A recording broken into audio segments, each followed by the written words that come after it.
তিনার উট যখন পছন্দ হয়ে গেলেন, ওই যুবক 100টা উটের মধ্যে সবচেয়ে সর্দার উটটা পছন্দ করে নিলেন। নেওয়ার পরে তিনি উটের লাগামটা ধরে টান দিলেন। টানতে টানতে দেখতে পেলেন আমি তো একটি উট নিয়ে যাচ্ছিলাম, আর ওই একটি উটের পেছনে 99টা উট হেঁটে হেঁটে চলছে। কিন্তু ভাবছে হযরত উসমান গনি মনে হয় লাঠি সোটা আনতে গিয়েছে বাকি উটটা খেদিয়ে দেওয়ার জন্য।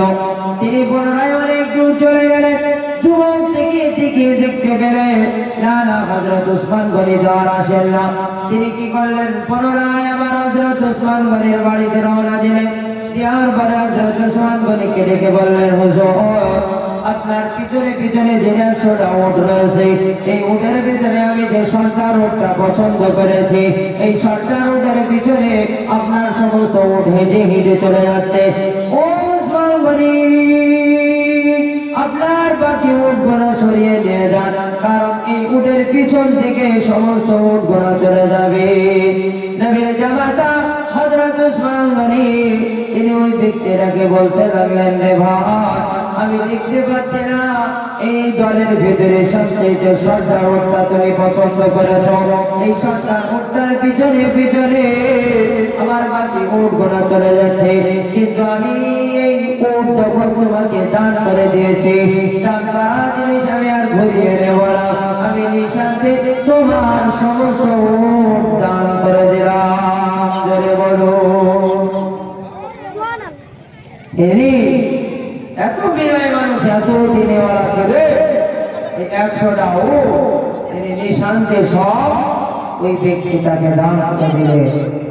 সে হযরত উসমান গনি যখন কবরে ধীরে হেঁটে হেঁটে যাচ্ছিলেন, যেতে এত কান্না কাঁদতে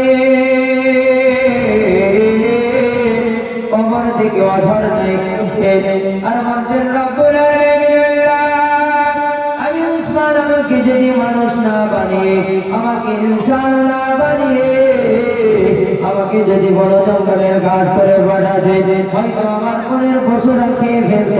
কিয়ামতের মহা মুসিবতের দিনে আমি উসমান আমাকে হিসাব দেয়া লাগতো না। আরে মুসলমান, আজ আমরা মুসলমান হয়েছি কলমার ভাই, আমরা ইসলাম গ্রহণ করেছি, হয়তো আমরা মারা যাওয়ার পরে আমাদেরকে কবরে যখন রেখে আসবে, আমাদেরকে যখন মাটি দিয়ে চলে আসবে রে যুবক, আসার পরে কবরের ভিতরে 2টা ফেরেশতা হাজির হয়ে যাবে। ওই 2টা ফেরেশতা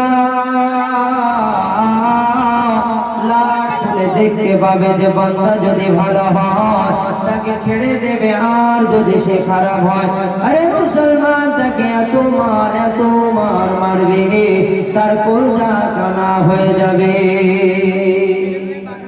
যুবক